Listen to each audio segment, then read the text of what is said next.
to come out swinging, but in the end, he did. And he said that Donald Trump has done significant damage to the Social Security program since becoming president. Take a listen.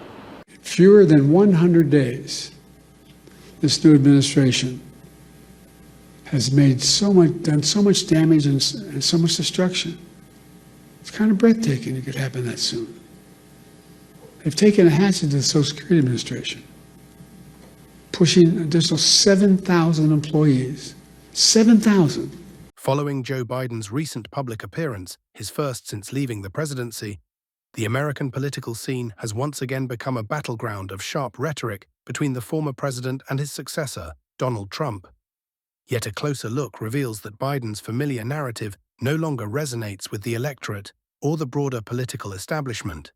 His criticisms of the Trump administration seem less like a substantive opposition and more like a desperate attempt to claw back some relevance in the national conversation.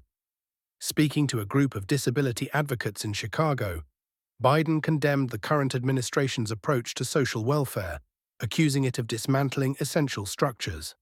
With visible emotion, he claimed that in fewer than 100 days, Trump's team had inflicted staggering damage on the country, including laying off 7,000 employees from the Social Security Administration. While these numbers might raise concern at first glance, a deeper dive suggests that Biden's remarks are yet another exercise in political theater. The reality is that during his campaign, Donald Trump made clear where he stood. He prioritized protecting America's seniors.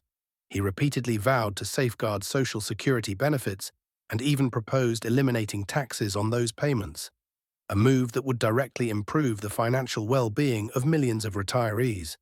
In this context, Biden's accusations come across as not only disingenuous, but also hypocritical, given that under his own administration, the real value of Social Security benefits declined and the bureaucracy surrounding access only grew more convoluted. It's important to recognize that the structural reforms spearheaded by Trump's administration, particularly through the newly formed Department of Government Efficiency led by Elon Musk, aren't an attack on the welfare state, despite Biden's framing. Rather, these efforts aim to modernize and streamline government operations, cutting away bloated departments that have long been soaked in inefficiency and redundancy. Yes, some personnel were let go, but not from frontline service positions. Instead, the administration targeted administrative layers that added little value. Biden's dramatic assertion that they're shooting first and aiming later may be catchy, but it doesn't hold up under scrutiny. Biden's speech itself was riddled with verbal stumbles, awkward phrasing, and his signature fallback, anyway, giving the impression of someone struggling to keep pace with the very message he was trying to deliver.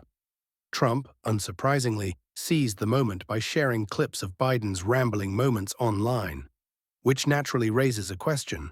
Can a man who withdrew from the presidential race, citing physical and cognitive fatigue, really expect to shape the nation's political agenda while accusing his successor of destroying the country? The irony deepens when Biden accuses Trump of trying to break the system and loot it. He leaned on startup jargon, alleging that the administration's mantra is move fast and break things. But ironically, this very approach, swift, decisive removal of inefficiencies, is what allowed Trump to make tangible progress in his first 3 months in office, where Biden had previously offered only the illusion of motion. In a remarkably short time, Trump managed to kickstart negotiations around the Ukraine conflict, approaching it with a level of pragmatism and constructive diplomacy starkly absent during Biden's tenure. While Biden fueled the escalation by sending arms and leveraging political pressure, Trump turned to economic and diplomatic channels. And although it's premature to claim peace has arrived, early indicators point to a de-escalation of combat in several conflict zones.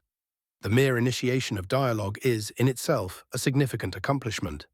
Biden's attack on the new Commerce Secretary, former hedge fund manager Howard Lutnick, further reveals his double standards.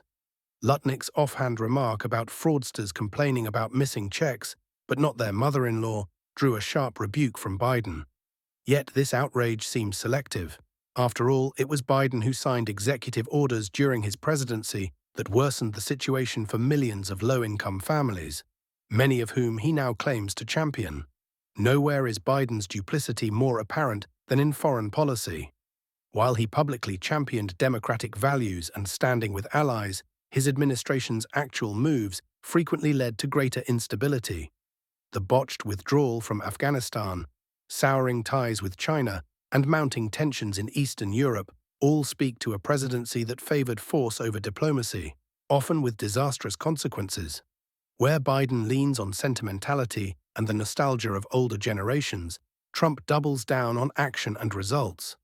His agenda to modernize the federal government, cut unnecessary spending, and enhance transparency isn't populist fluff. It's pragmatic governance, and it's already showing results. Despite relentless media attacks and strategic smear efforts from Democratic operatives, Trump's poll numbers tell a clear story.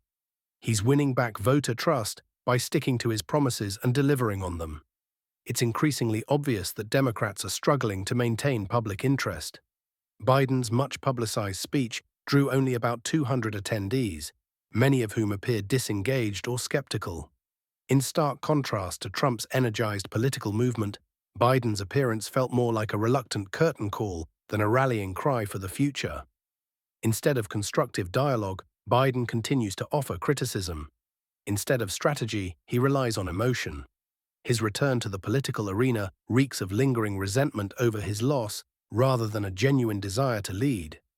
And while he keeps harping on about national destruction, Trump, bolstered by confidence and an unflinching communication style, is busy assembling a team equipped for real reform. Americans are already making their choice, not based on empty rhetoric, but on tangible results, and that choice increasingly favors the one who takes action over the one who just talks.